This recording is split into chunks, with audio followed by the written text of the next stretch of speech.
Did you know some legendary sea monsters were real? For centuries, sailors have returned from the vast uncharted oceans with tales of colossal beasts lurking in the depths, serpents that could crush ships, krakens that dragged men to their doom, sharks the size of whales. These were dismissed as mere fantasy, the fevered dreams of weary mariners.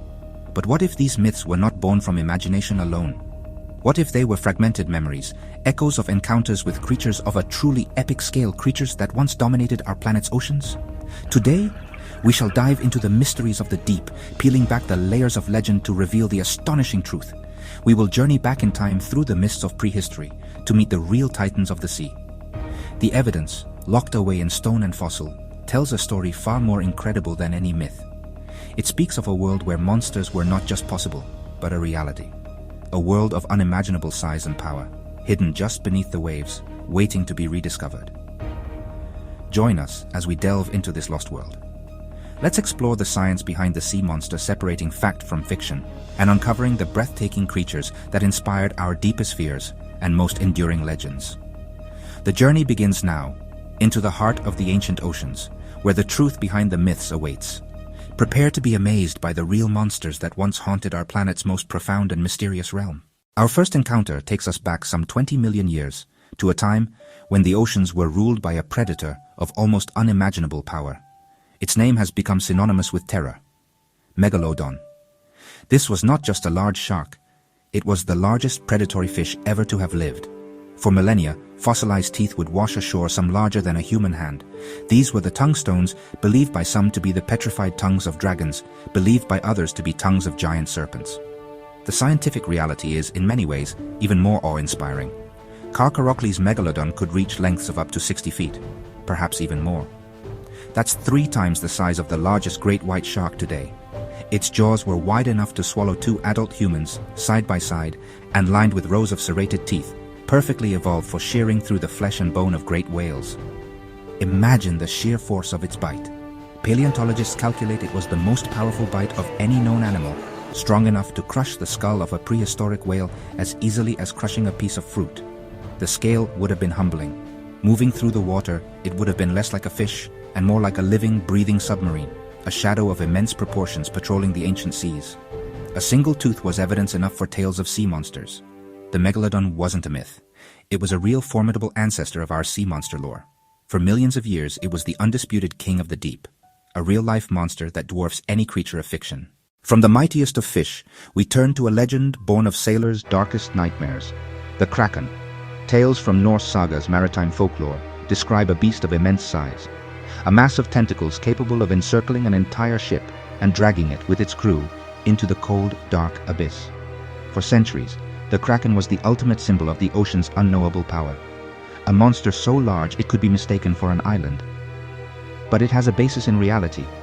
Its counterpart is a creature of profound mystery, the giant squid, Architeuthis dux, known for a long time only from carcasses washed ashore and sucker-shaped scars on sperm whales.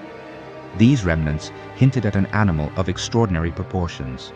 In the 21st century, we captured the first images of a giant squid alive, a ghostly, beautiful creature of the Twilight Zone, growing to over 40 feet, with eyes the size of dinner plates, the largest eyes in the animal kingdom. Perfectly adapted to near total darkness, its 2 longest tentacles armed with powerful suckers, each lined with toothed rings. Imagine ancient mariners in a small wooden vessel encountering one at the surface. A dying, thrashing giant, or one hauled up after a titanic struggle with a sperm whale. Those enormous writhing arms and the colossal, unblinking eye would be seared into seafarers' memories. The Kraken is not a single beast, but the embodiment of our fear of the deep. The image of the sea serpent is one of the most persistent in maritime mythology. A long, serpentine body gliding through the waves, its head raised above the surface. From the Leviathan of the Bible, countless sightings reported by sailors. The discovery of strange, elongated fossils in the 19th century seemed to provide physical proof. But the truth was even more bizarre. The bones belonged not to a reptile, but to an ancient primitive whale, Basilosaurus, king lizard. Its discoverer first mistook it for a reptile because of its incredibly long, snake-like body, which could reach 65 feet. It looked like a nightmarish fusion of a whale and a serpent, a true predator of the Eocene seas, some 40 million years ago. Its skeleton was so long and sinuous an entire vertebral column was displayed as a sea serpent. Unlike modern whales, Basilosaurus had very different anatomy. While Megalodon ruled as the apex fish, another, equally terrifying predator shared the Miocene oceans. This was a hunter that matched the great shark in size and ferocity, a true titan that represents the peak of predatory power in marine mammals. Its name is Leviathan melvillei, a name that evokes the biblical sea monster Leviathan and pays homage to Herman Melville, the author of Moby Dick. It was, in essence, a killer sperm whale. Discovered in the deserts of Peru, the fossil skull of Leviathan is a truly fearsome object. Perhaps no mythical creature is more famous in the modern world than the Loch Ness Monster. The iconic image of a long-necked creature, its head held high above the water, has captivated the public for decades. Countless expeditions have searched the murky Scottish Loch for Nessie, but the monster's true identity may lie not in the present, but in the distant past, in an age when reptiles ruled the seas.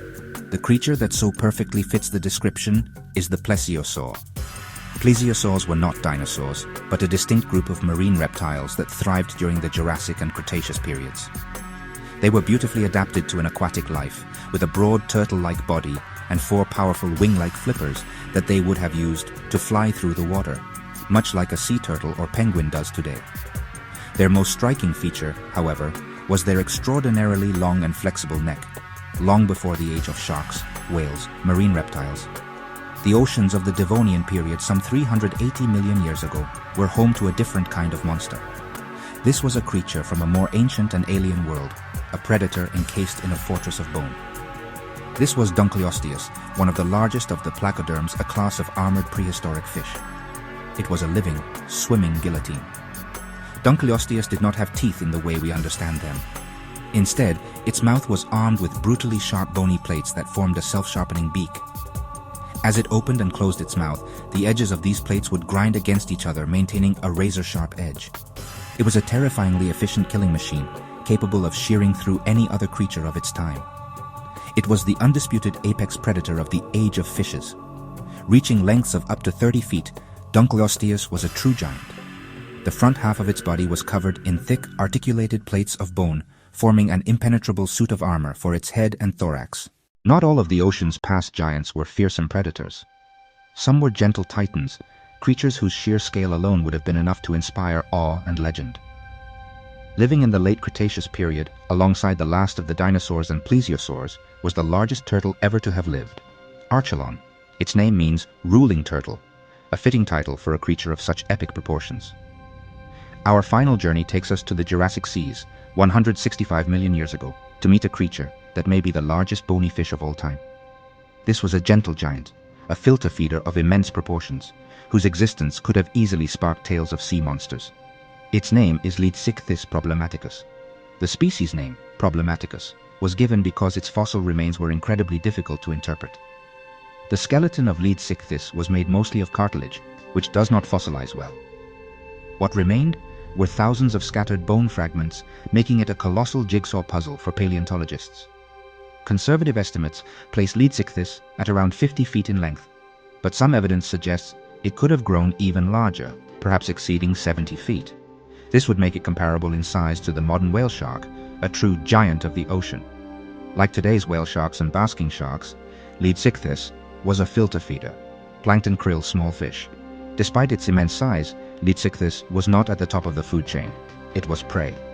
Fossil evidence shows bite marks and injuries on Leedsichthys bones, indicating that these gentle giants were regularly hunted by the apex predators of their time.